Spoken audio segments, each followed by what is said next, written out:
So we've come again to the State of the Church address. Been a year. Been a year. And I really feel that this year's address, it feels different than it did last year's. It feels like we're in a different place. It really does. Last year when you and I talked, there was a sense of anxiety that we could feel in the congregation and in us as well. I agree. And part of it, of course, was the finances. It's been a rough year. It was a really rough year, and I really hope that this year is better. You and I spent an awful lot of time monitoring expenses and cutting expenses and worrying about expenses and playing what if. Yeah. I hope we don't have to do that again. Because I wonder how much time the congregation really wants you and I worrying about budgets. I hope they want us to spend more time being faithful to our call to ministry and not worrying as much about keeping the lights on or paying the bills. I would agree. You know, a big part of it for me was running across Derek Penwell's book, where he pointed out that we really can't change the world. We really can't change our culture, which right now is really encouraging people to leave church. Well, and to be fearful. And to be anxious fearful. for the future. And to be fearful. All we can do is be faithful. Yes. All I can do is be faithful to my call. Yes. For me, a big part of being faithful is the Matthew 25 passage, where Jesus says, when you do this for the least of them, you do it for me. And years ago, that is what really drew me to Murray Hills, was the missional focus of this congregation. It's really in this congregation's DNA. It really is. They really do look outside the walls to see how to live their faith. Mm-hmm. And of course, a big part of that for us is the food pantry. It really has become that over the years. I'm always amazed when Cy Cook sends me the end of the month statistics that 80-some people volunteered, that we gave away about a ton of food a week. It's amazing how much food comes in and out of this building. It is remarkable. Out of a relatively small space. Out of a very small space. And you know, the food pantry is a huge ministry of this church, but it's not the only outreach ministry that this church does. Agreed. Over the last couple of years, we have really built a relationship with Chehalem Elementary School. And you know we can look at the statistics and the economy is getting better and more people have jobs and people in Beaverton are a little bit better off than they were 3-4 years ago, but not everywhere. And it's been really interesting that Chehalem, that neighborhood, is one of those pockets that is actually getting worse, which is surprising. I mean, that's the neighborhood you live in. Right. If you had a child, that's the elementary school they'd go to. But, you know, when we first partnered up with them 3 years ago, they were at about 55% free reduced lunch, and they're over 70% now. Wow. It is amazing, and they are so grateful for the partnership that we have, for the backpacks and school supplies that we've provided, the Christmas presents, the food, the work day that we did, that we're talking about doing again. And this year we have a really cool opportunity this spring. Chehalem has not had the resources to do a scholastic book fair in about 7 years. Wow. They have not had parents available to help, to volunteer.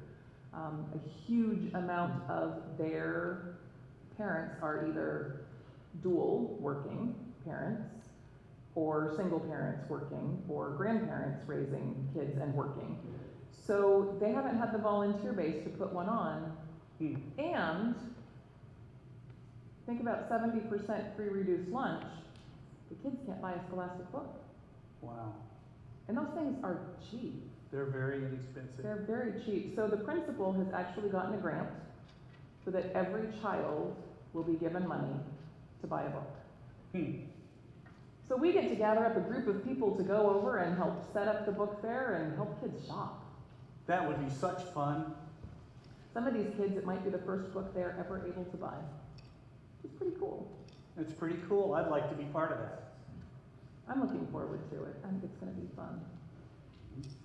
And you know, this last year we had a new ministry start up, the police rest stop, which I mentioned during the prayer time. And it is, to me, the most incredible ministry. It is more amazing than I thought that it would have been when we started it. We have police officers in and out of this building all the time. Yes, we do. And they are so grateful. It is amazing to me how unappreciated the officers are. That has amazed me also. That they do not get told that they're doing a good job. Or doing anything valuable. I had one officer tell me it was the first time in 8 years that anybody said thank you to him. It is incredible. And you know, there's a new one. We're in this district. Beaverton has 5 districts where the police officers are set. And there's another one opening further north. So then there'll be 2. But right now, we are the only rest stop in Beaverton. And our officers feel a little bit spoiled. I had an officer stop me on Friday after you'd gone to prison.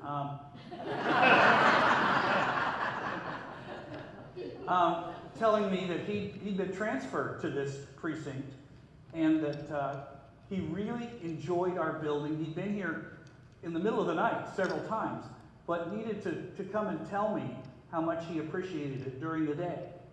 They really do appreciate us, and we appreciate them. It is amazing. But you know, that's been going on a year.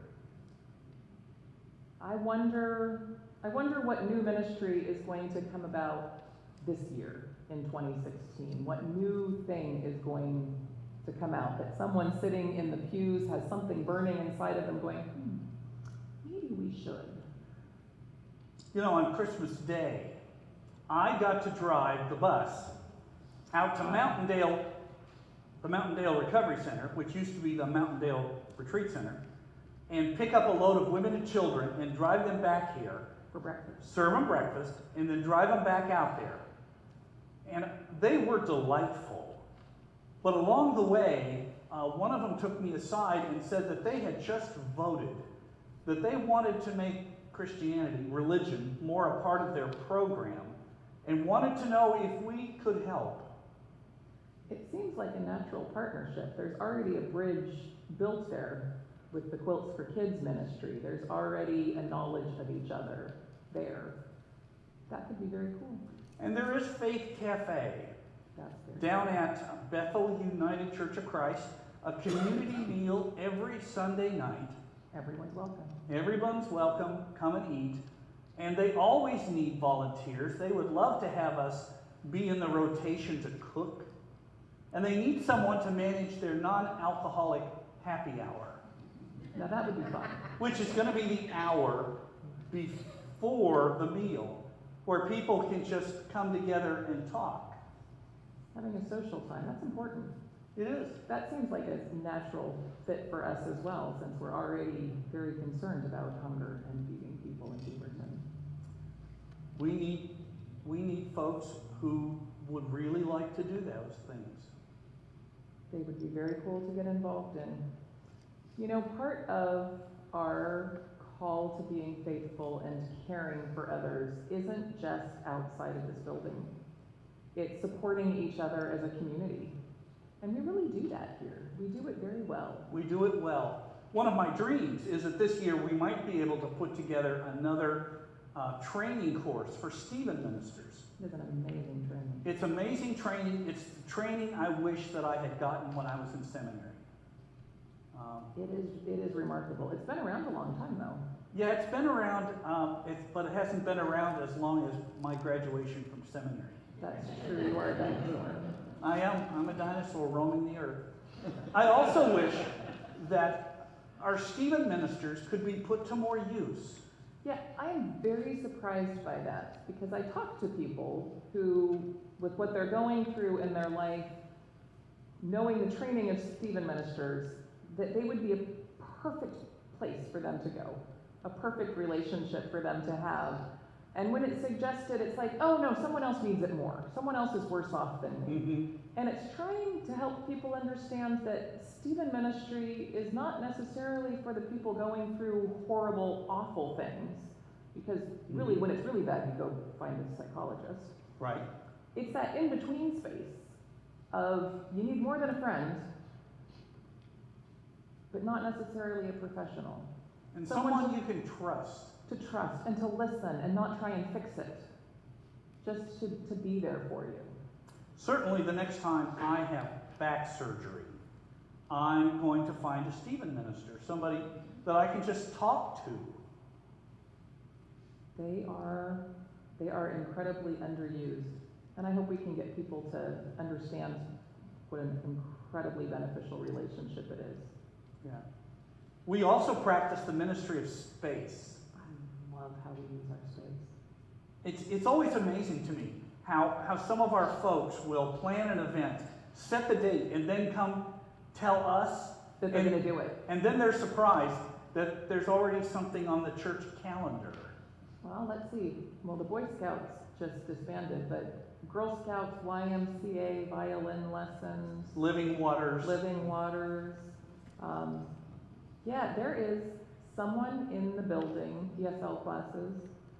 It's hard to come by here and not see cars in the parking lot. It's Yes. hard to find those times, which we were talking about earlier this week of how we might be able to fit another ministry, another church into our space. And then lo and behold, Wednesday afternoon, someone knocks on the door and they're looking to rent space. Funny, fits right into some spots that we don't, a couple hours here and there that we don't actually have anyone. Be interesting to see what happens. That'd be great. It would be good for our budget, and it's a good use of the space. It's being faithful, realizing that it's not just our church, but that it's God's church and God's work. And we're not the only ones doing it. I'm always sad to drive past a church and see that there's nobody there, that the building's unused. Mm-hmm. I find that sad. Because there are certainly ways that church buildings can be used to benefit the kingdom of God all the time. Always. It's a piece of hospitality. And hospitality isn't just our space. It's to the people who walk through the doors. I've really been paying attention the last couple of years because 2 General Assemblies ago, on a denominational level, there was a vote to encourage congregations to become congregations of grace. And I love that. I love what that would mean. And I really want to hang a banner on the side of our church that says, "We are a congregation of grace." I would love that too. But I don't think we're there yet. How I come? want to be there. How come? When that was passed, and I thought, that's great, we can do that, and I started watching. And we do welcome people when we see them, but dang it, we're human. And, as humans, we are wired to be drawn towards people who are like us. Yes.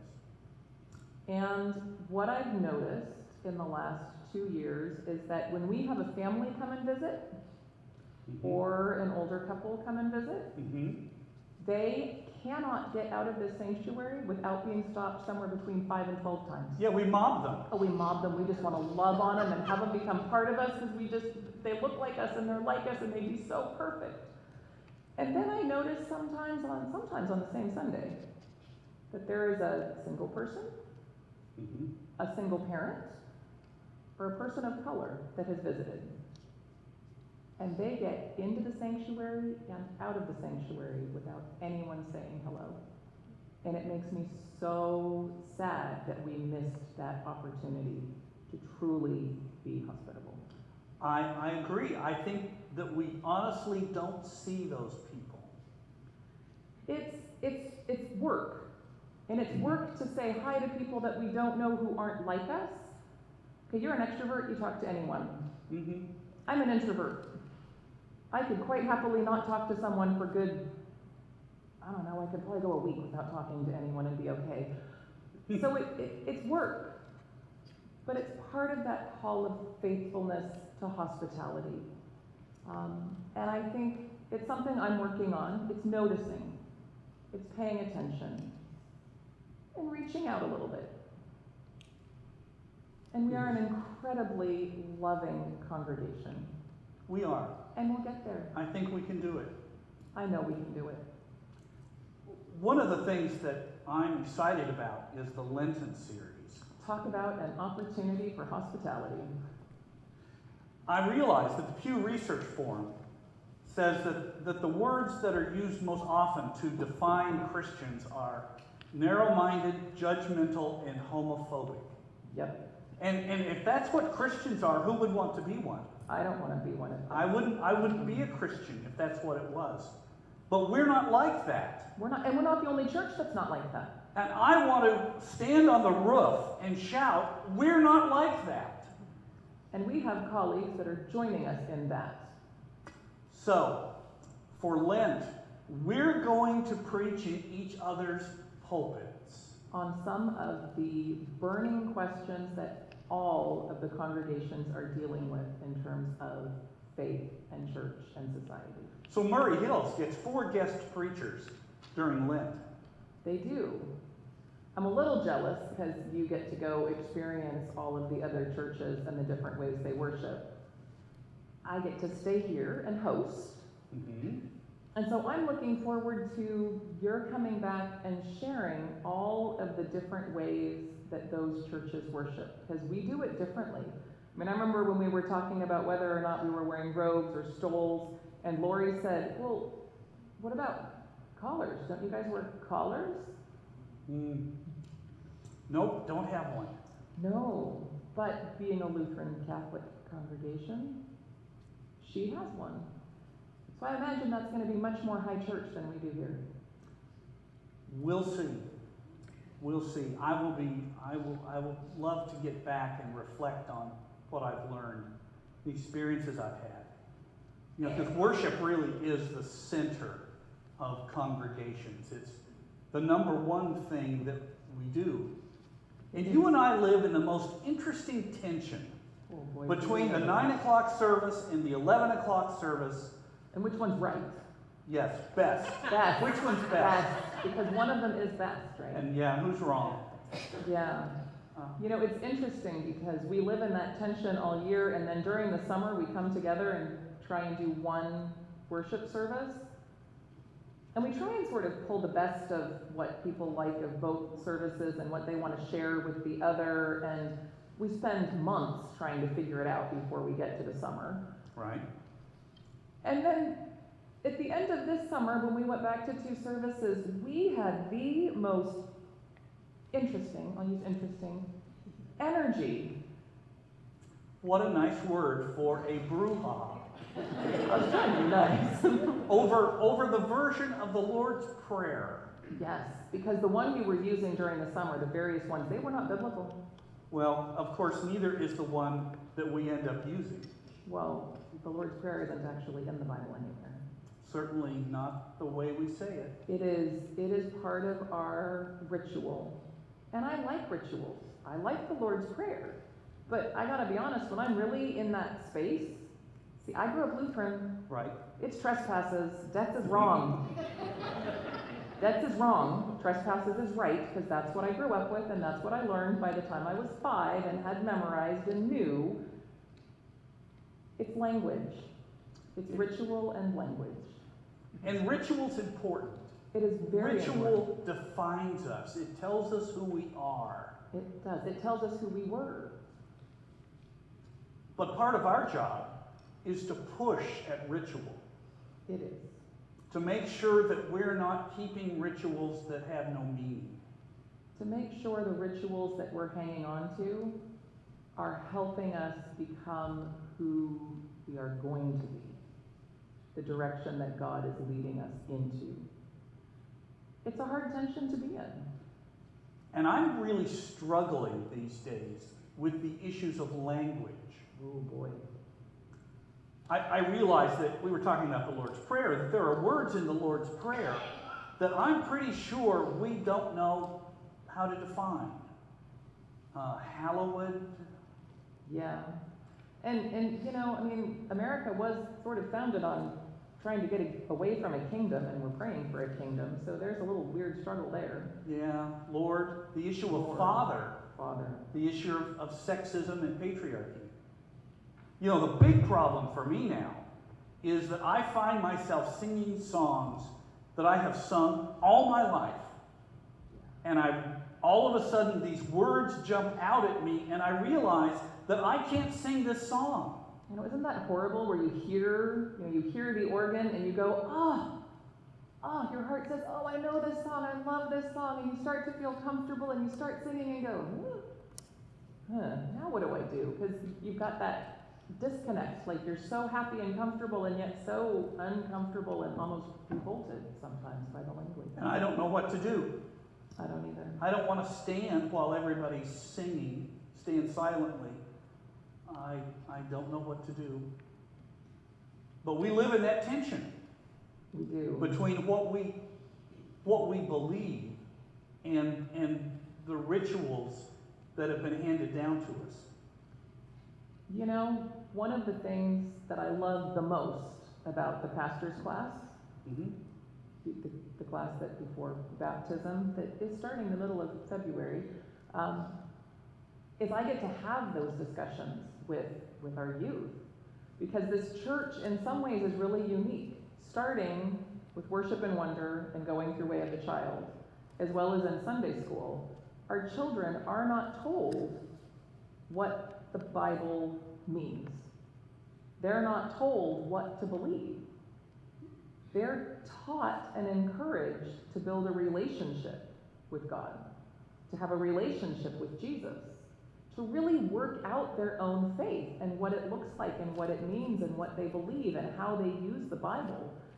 And it's amazing and it's incredible. And as a parent, I so have appreciated it. And then I get to the pastor's class, and these youth really struggle with the language. You know, the standard question you ask before you baptize someone is, do you accept Jesus as your personal Lord and Savior? Well, I'm sorry, what's a Lord and why do I want one? And Savior, do I need saving? If I have a relationship with, what do those things mean? What does it look like? And why do you need to be baptized anyway? If you believe everyone's going to heaven, do you have to be baptized? Do you What is not? salvation? Yeah, what does salvation look like? Is it something that happens after you die or when you're born or when you're baptized? And so I love wrestling with those questions with our kids. I love that they're thinking about them. Yes. And that they're encouraged to. And what's cool is I can walk through on Sunday, I'll go down and walk by the nursery and the kids and the youth, and then I'll end up walking past the adult Sunday school class, and I'll hear similar threads of conversations in all of them. It's amazing. Including Wayne Bartland's Sunday school class. That's a fun one. That is a fun one. And what's so amazing to me is that I'm pretty sure that 10 or 15 years ago, if the elders had found out what was going on in that class, they would have de-churched them all. And now, it's beautiful and wonderful and liberating.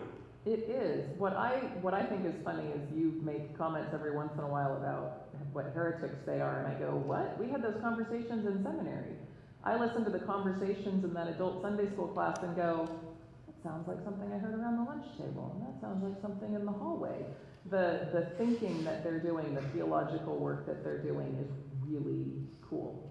You know, the most amazing part may be that they're talking about the same things that is being talked about in seminary. It is. For all my life, you wouldn't dare tell people what you learned in seminary. They warn you. They warn us about that. They say, now, you got to be careful what you take back to the pulpit because your people might not want to hear this. And that's how it's been. But it's really different now. It's really changing. It's very cool. It is we are in a very different place. And because we're in a different place, I wonder how many people sitting here feel a sense of call to something this year. You know, one of the things that I miss are people coming in to say, Larry, you know what I want to get involved in? You know what I want us to get involved in? You know what we ought to do? I haven't had anyone do that in a year. I was going to say the police rest stop was the last one of those. Was, you know, the church should do this, and that was, well, it took us almost a year to get it going. So that's been a long time. You know, I had that experience this year, personally, myself. I had the opportunity to go to a conference this fall on moral injury and came away going, I have got to get involved here. There is this very personal, strong sense of call of needing to be involved in the area of trauma and healing and moral injury. And I wonder if the church would come along with me on that. Talk some more about moral injury. Moral injury, it is a relatively new concept, idea, that really looking at what happens when a person does something that goes against the moral compass that God gives every human being. And it's really being looked at in soldiers, in our military, because, well, to be honest, we've been at war for 14 years. We don't call it a war, but we have been in combat situations for 14 years. And we ask people to do things that are very necessary in war, killing somebody, but killing goes against our internal guide. So what happens when you do that? What happens when you take a life? When you give the order to take a life? When you accidentally take a life? What happens? It must change it. What they're seeing is that there is some sort of internal shift, call it in the soul, the spirit, that something breaks and life becomes different. And I mean, it's been happening, you know, in Vietnam, when our Vietnam vets came back, we shunned them and we made them feel horrible about what they did. I remember that. And that is traumatizing. And that needs to be healed. But we still, although we aren't shunning our military when they come back, we're not supporting them. We're not helping heal. We're not doing the things that we need to be doing. And I was not as aware of that before I went to the conference. I mean, I was to a certain level, but just the area of healing. And then pair that with reading that we actually know now, because of the DNA research that's being done, that if trauma isn't healed, it actually is genetically passed down through the DNA. Right. So if we don't find ways to heal the soul, what are we doing to the next generations? What would it look like for us to be involved in healing the moral wounds? There are a lot of different ways. I'm just really getting started in it. It could be partnering with the VA or counselors within the VA to help provide space for peer support groups. Those are run in some other states. I don't know of any here. That doesn't mean they're not happening. It could be helping train get our Stephen ministers some additional training to come alongside. It could be prayer partners. It could look a lot of different ways. The possibilities are really endless, but it's something I feel like I really need to pursue. The one thing I know for sure that I want to do that won't happen until November, when I was there, we did this incredible service of remembrance and lament. And I would like to do that on Veterans Day, not just for the congregation, but as a larger, greater community, because it was such a powerful service. And I have it, they sent us home with it. And I would really like to do that as a part of honoring and remembering vets on Veterans Day. That would be wonderful. Well, you know, I think we're right. I think 2016 is going to be a better year than 2015? It started out feeling very, very different. Much more hope, much more optimism, less anxiety. I think it's going to be great fun. I'm excited. I'm looking forward to it. So there is the state of the church. Would you like to offer the prayer this time?